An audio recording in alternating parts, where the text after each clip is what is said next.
Hello mga ka-ladies! For today's video ay gumawa ako ng falafel or taamia. Homemade po ito. First time ko itong gumawa at ipapakita ko po sa inyo yung proseso ko kung paano ko ginawa. Pero hindi ito yung authentic na taamia.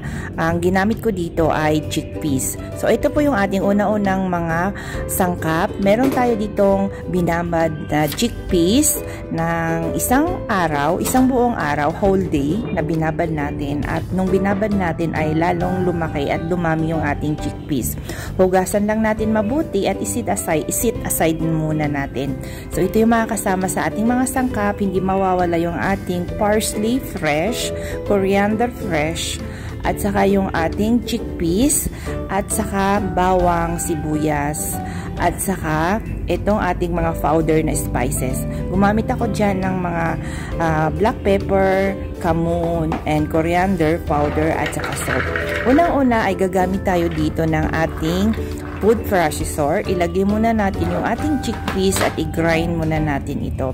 Ito muna yung una natin i-grind kasi yung mga green leaves ay madali lang yun siya mag-grind. So una-una ay ito muna yung ating i-grind at hanggat sa mag-ino siya ng konti. After that ay ilagay din na natin yung ating mga green leafy, yung ating fresh parsley and coriander, bawang, at saka yung sibuyas. So in-grind lang natin ito mabuti hanggat sa mapino siya at yung ma-achieve natin kung ano yung pinong-pino na gusto natin para sa ating falafel.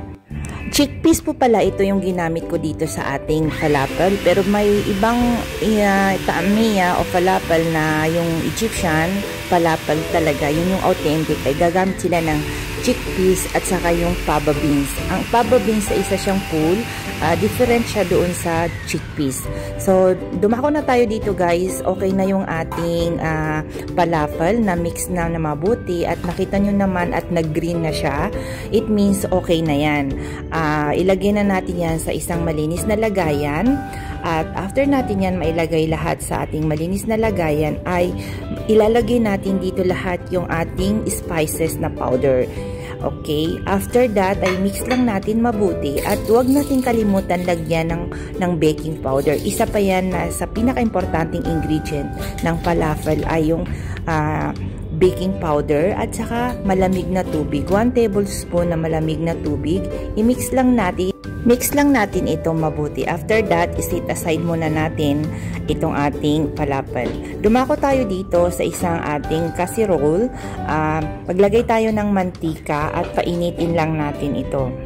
Katamtaman lang yung mantika, ka-level lang nung ating, depende na po yun sa inyo, basta malagyan lang ng mantika ay painit na nyo na. Ngayon guys, ay wala po ako yung anuhan ng falafel talaga, yung hindi ko alam kung anong tawag doon. So gumamit ako dito ng ice cream scoop. Tinry ko siya. So ginawa ko muna siya, unang-una ginawa ko siya ng oblong, tapos linagyan ko siya ng sesame seeds kasi isa pa rin na magpapasarap. So tinry ko muna yung oblong na ilagay dito. Mainit na yung mantika natin at first try natin ito guys. Ilagay muna natin dito sa ating mainit na mantika at iprito natin ito. So ngayon guys ay ito na yung ating first batch na falafel. So, nag-golden brown na yung iba. So, kunin natin yung nag-golden brown kasi luto na yan. Ayan. At amoy pa lang guys, talagang naamoy mo na yung sarap ng ating fresh falafel. So, after that guys, tinry ko naman gumawa ng circle. Pabilog. Kasi yun talaga yung maganda talaga sa falafel, yung pabilog. Kung may scoop talaga na para sa falafel, yung pabilog. So, ginawa ko na lang mano-mano na pabilog guys. So, maganda naman yung outcome niya. Ayan, yung ating pabilog na falafel. At hanggat sa nagawa ko na lahat at ito na siya, luto na lahat yung ating falafel. So, yun lang. Sana guys ay nagustuhan nyo po itong aking falafel homemade recipe at maraming salamat. Sana guys ay kung nagustuhan niyo po itong mga video ko ay don't forget to like and share and follow my page dahil napakalaking tulong po yun sa akin. Bago pa lang po ako nagsisimula, so maraming salamat sa inyong lahat. Yun lang.